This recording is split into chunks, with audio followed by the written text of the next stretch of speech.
हज़रात, इस वक्त हमारे दरमियान अपने शहर की मशहूर शख्सियत और नौजवान आलिम दीन, जिनको अल्लाह तबारक व तआला ने इस छोटी सी उम्र में बहुत अजीम मलके से नवाजा है और बहुत हमारे शहर में और सूबाई एतबार से और मुल्की एतबार से बड़ा काम कर रहे हैं।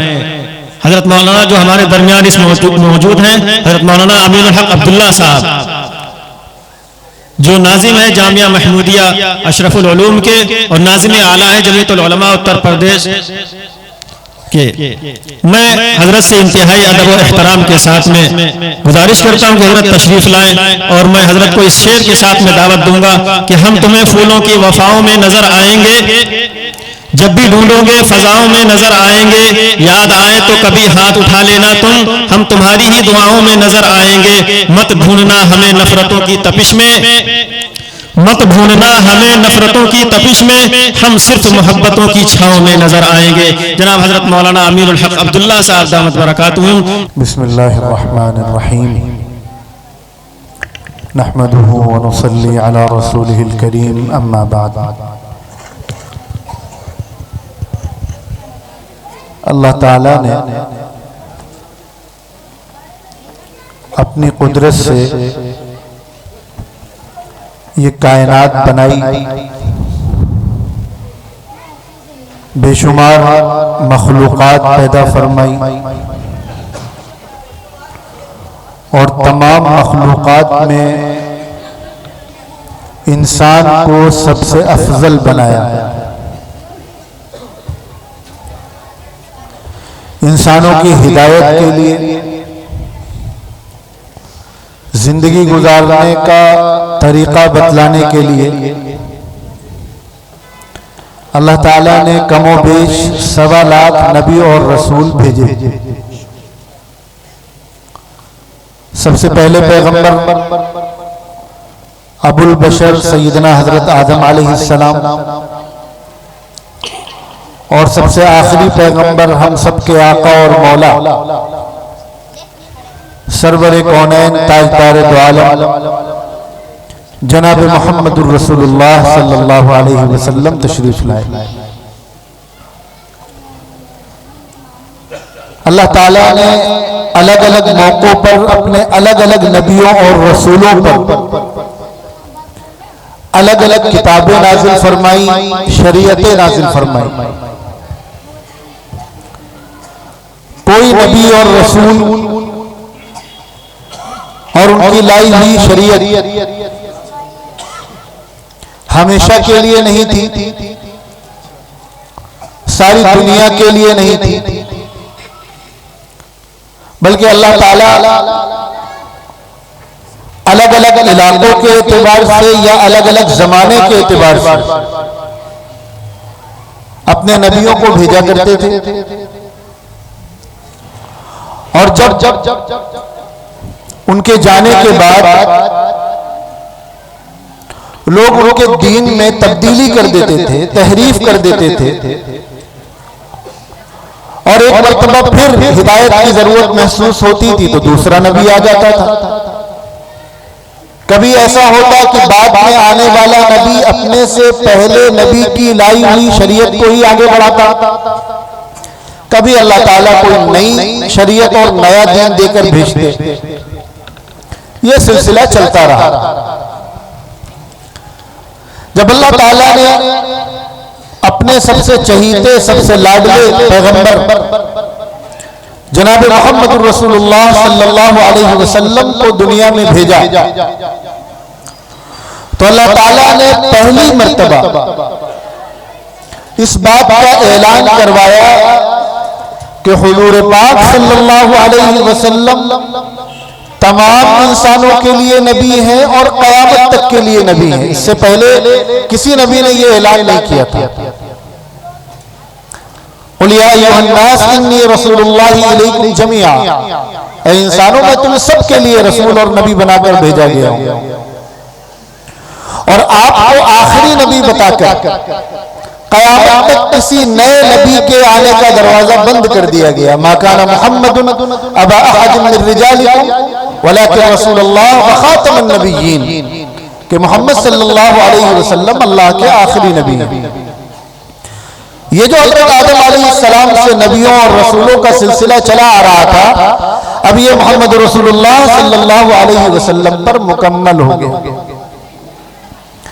आप जो दीन और जो शरीयत लेकर आए उसको भी मुकम्मल कर दिया गया, और अल्लाह ताला ने पहली मर्तबा किसी दीन के मुकम्मल होने का ऐलान फरमाया और क़यामत तक के लिए इस दीन को पसंद फरमा दिया।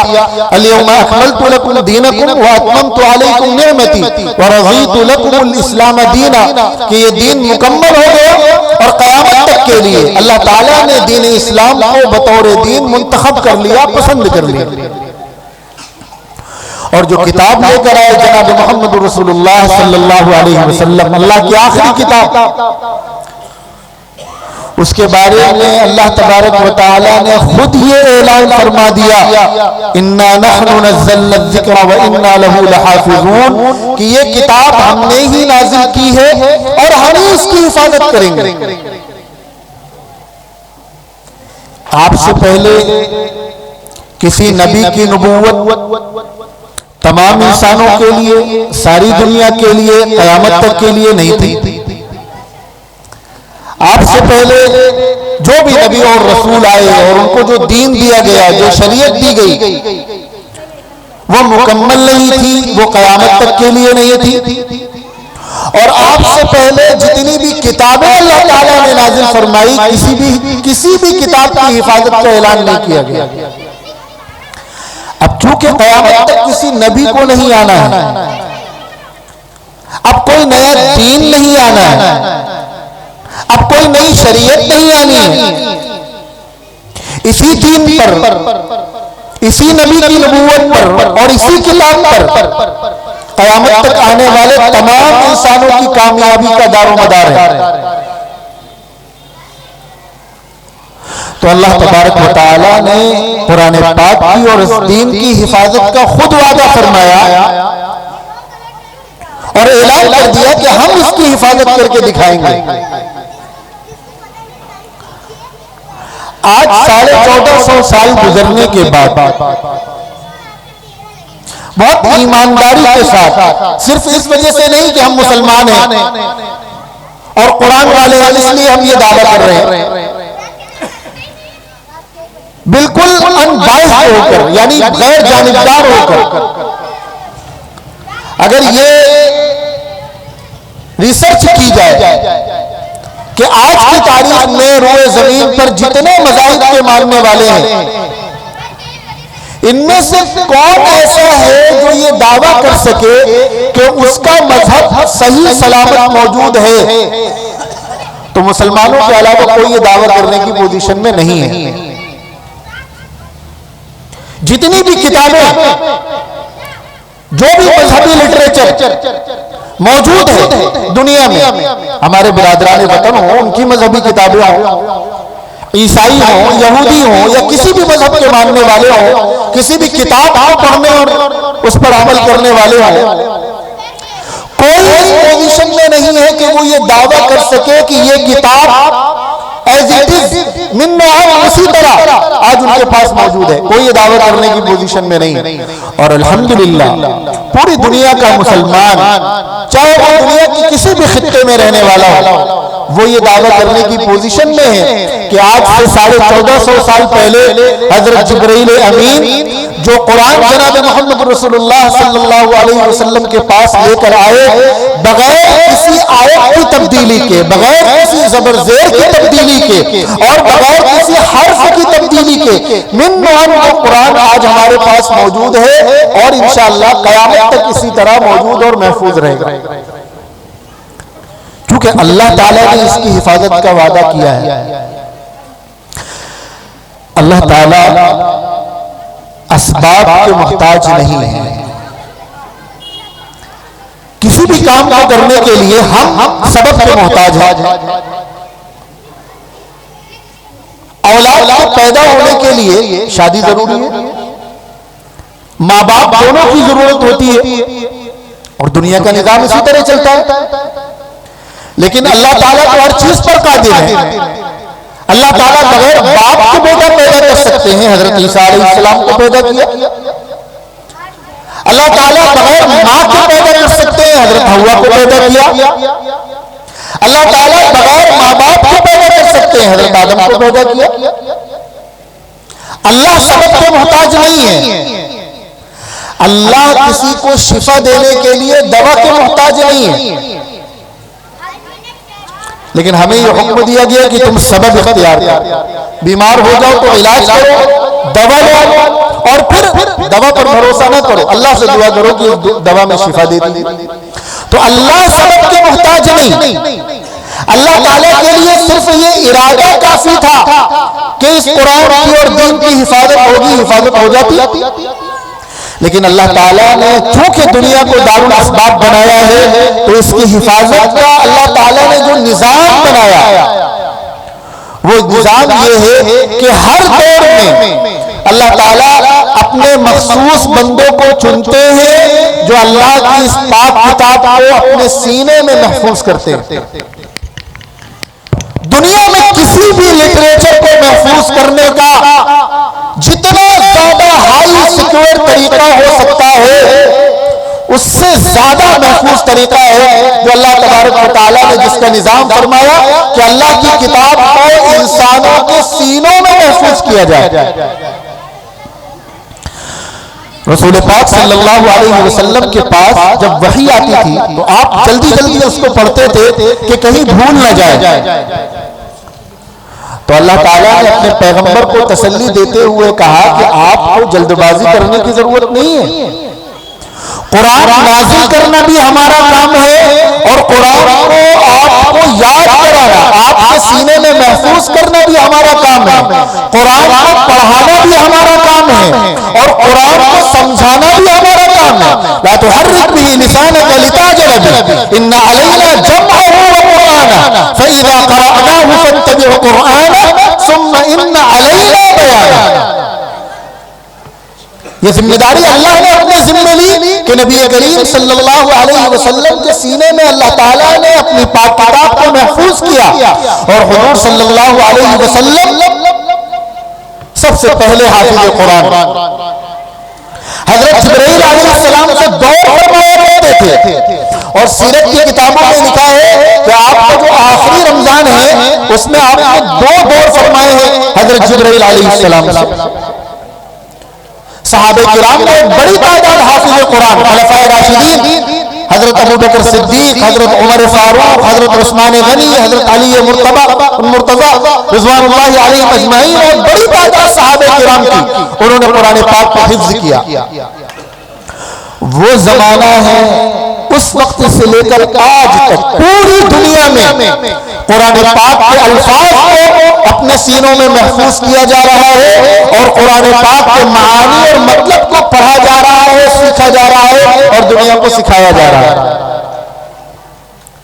ये अल्लाह के दीन की हिफाजत के, कुरान की हिफाजत के खुदाई मंसूबे का हिस्सा है ये हुफ्फाज़ किराम और ये उलमाए किराम और ये मदारिस और मकातिब। हिफाजत का वादा अल्लाह ने किया है और हिफाजत के लिए चुना किसको है? इन हुफ्फाज़ को, उलमा को, मदारिस को, मकातिब को। आज की तारीख में जब हम ये देखते हैं कि दुनिया में हर तरफ मुसलमान परेशान हैं, मुसलमानों पर जुल्म किया जा रहा है, मुसलमानों के साथ नाइंसाफी हो रही है, उनके हुकूक छीने जा रहे हैं, उन पर जमीन को तंग किया जा रहा है। हमारे मुल्क में रात दिन मीडिया चैनलों पर इस्लाम के खिलाफ, मुसलमानों के खिलाफ ऐसी फिजा बना दी गई है कि लोगों के जहन खराब कर दिए गए। इस्लाम को दहशतगर्दी से जोड़कर मुसलमानों पर तरह तरह के इल्जामात लगाकर ऐसे हालात में जब हमें एक आम मुसलमान को यह महसूस होता है कि हम इस वक्त सबसे ज्यादा आजमाइश के दौर से गुजर रहे हैं और जो हमारे सामने, जो हमारा मध्य मुकाबिल है, वो इस वक्त सबसे ज्यादा ताकतवर है, सियासी एतबार से भी और माली एतबार से भी। हिंदुस्तान की तारीख में इससे ज्यादा ताकतवर शायद कोई दूसरा हुक्मरान नहीं आया। सारे कारपोरेट एक तरफ। ऐसे हालात में जब ये महसूस हो रहा है कि मुसलमान सबसे ज्यादा आजमाइशी दौर से गुजर रहे हैं, इन हालात में भी आप जरा अंदाजा लगाएं कि हर महीने और हर साल सैकड़ों और हजारों की तादाद में हुफ्फाज और उलमा पैदा हो रहे हैं कि नहीं हो रहे हैं।